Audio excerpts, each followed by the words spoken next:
ای ایران ای مرز پرگوهر، ای خاکت سرچشمه هنر، دور از تو اندیشه بدان، پاینده مانی تو جاودان.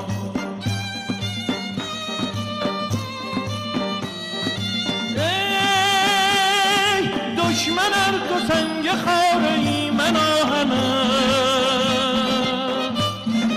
خاک من فدای خاک پاک میهنم.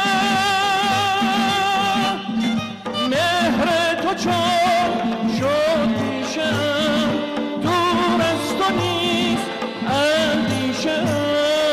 در راه تو کی ارزشی دارد این جان ما، آینده باد خاک ایران ما.